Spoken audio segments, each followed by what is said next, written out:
Recent dialogue from Veil Containment tells us the truth and confirms a theory players have had for years. Lakshmi too is a copy of Dr. Maya Sundaresh. Using dead exos in the Veil, she was able to imprint her mind into a new body, and Lakshmi was the result. As Osiris mentions, when you take a look back at Lakshmi's role in Season of the Splicer and her hatred toward the Eliksni, things get interesting. Do Lakshmi's visions hold merit? Did she foresee the incoming invasion of the darkness? Both Lakshmi and Savathun knew about the Veil, and these two characters would interact with each other back in the same season, even leading to Lakshmi's death.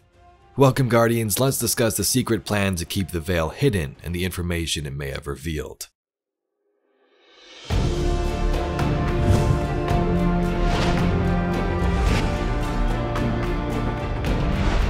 Lakshmi, in terms of both games, Destiny 1 and 2, was a faction leader of the future war cult, a group who often tried to peer into the future, prevent our end. Gameplay-wise, Lakshmi had several quests and interesting dialogue with some lore cards, but she was one of the main focal points back in Season of the Splicer for the first time. An endless night was cast upon the city, and the Guardians would need Mithrax's help to stop this. We find him in his house on Europa, and in return we would strike a deal. Mithrax helps us with this Splicer gauntlet, and his Eliksni could live inside the city and eventually maybe work together. As you can imagine, this was met with massive uproar by some citizens, but mainly Lakshmi, who would spearhead the effort to eliminate their place of peace. Throughout the season, she would relay messages and propaganda of sorts. The fallen are terrible, I've seen visions, get them out of our city. What I saw was chilling. Skies dark with smoke, shouting, gunfire, and in the center of it all, standing in our city, a group of fallen, the same fallen I saw earlier. And so, I will handle things myself. We can change this future. Stop it from happening. From the stochastic variable card, Lakshmi makes predictions. There's 7 of them in total, and some of them are actually pretty close to what happened. Like the Eliksni Quarter, a crackling portal, Asher speaks, Fallen being attacked, Dead Orbit overhead, Saint 14 besieged, Future War called surrenders. So some of that was true. Saint 14 was besieged, Asher was there in the form of a Vex Harpy, and so on. But the word stochastic also means randomly selected, having a random probability. So these were basically just a bunch of random predictions of what could happen from Lakshmi. The whole plot twist of this season was Savathun.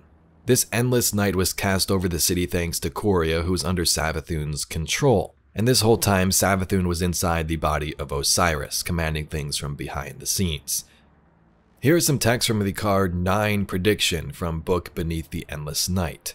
Savathun in Osiris's body speaks to Lakshmi. In the days that followed Quiria's defeat, the sky lightened, and so did the city's mood as the endless night began to slowly lift. Lakshmi too stood high on the city walls, watching the adventurous citizens mingle with the Eliksni. She focused her attention on an Eliksni peddler who had fashioned several small robots from discarded scrap. A small gaggle of children stood across the way, clearly interested in the robots as they moved aimlessly, but too frightened to approach. Lakshmi knew that the peddler would sell one of the robots, but none of the scrap, and end the day discouraged. It's a bright new day, she thought. It's a bright new day, a deep voice called out. Lakshmi turned to see the former warlock Osiris striding along the wall toward her. What a strange choice of words, Lakshmi answered.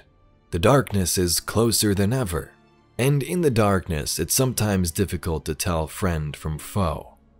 She remembered this conversation from her time in the device.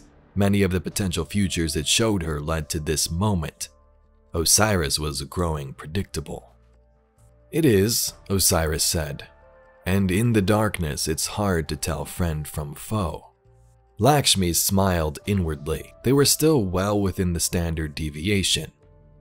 I'm surprised to hear you say that, Osiris. You are normally blessed with such uncommon clarity. My perspective has changed since I lost the light, Osiris began slowly. Time is suddenly finite. It makes everything seem more changeable, and if my perception can change, perhaps my enemies can as well.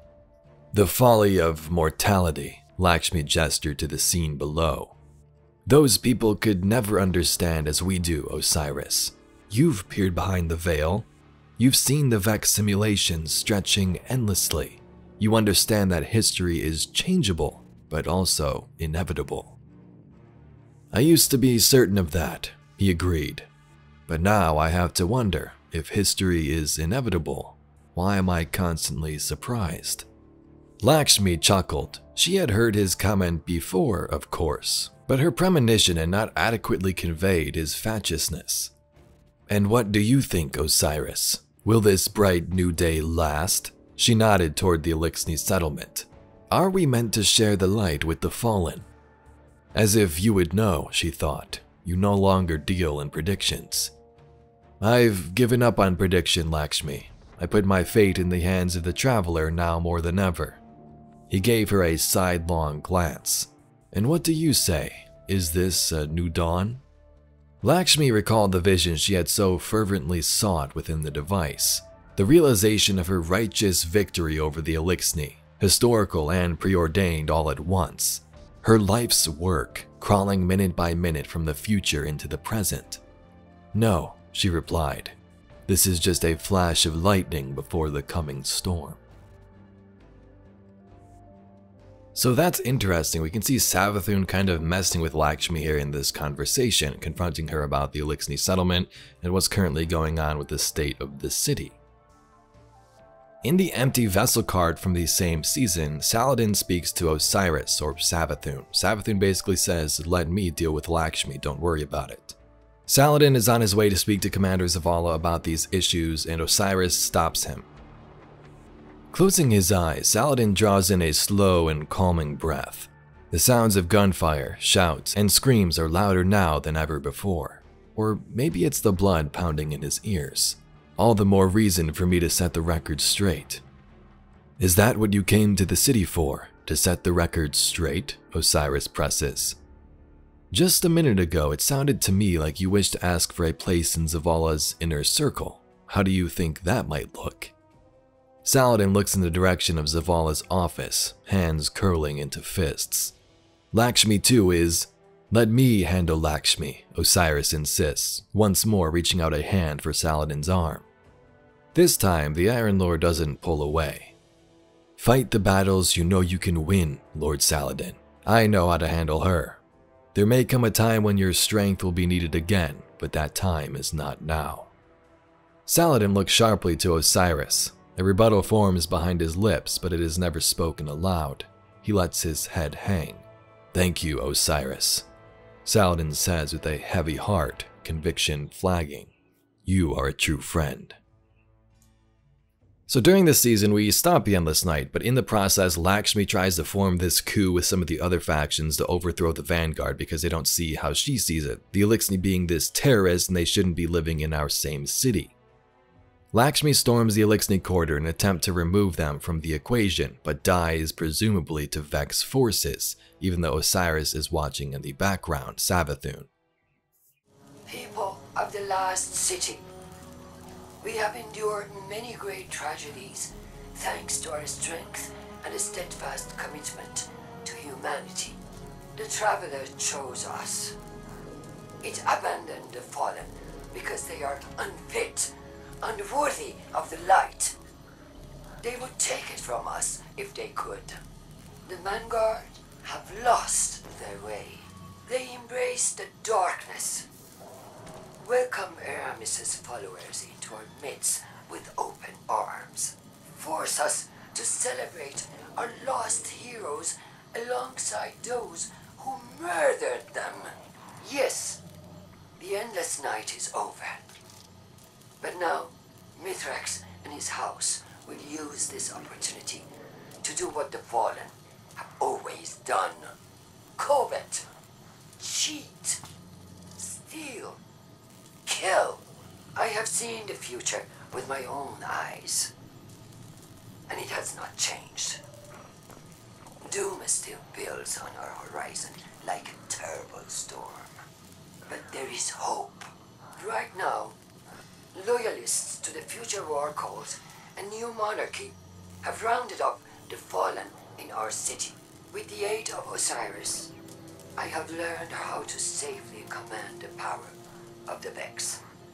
I will use it to do what the Vanguard will not. I will tear open a rift, banish the fallen to the depths of space from where they came. We alone will save humanity. I have seen the darkest of futures. And with this act, I will... No. No!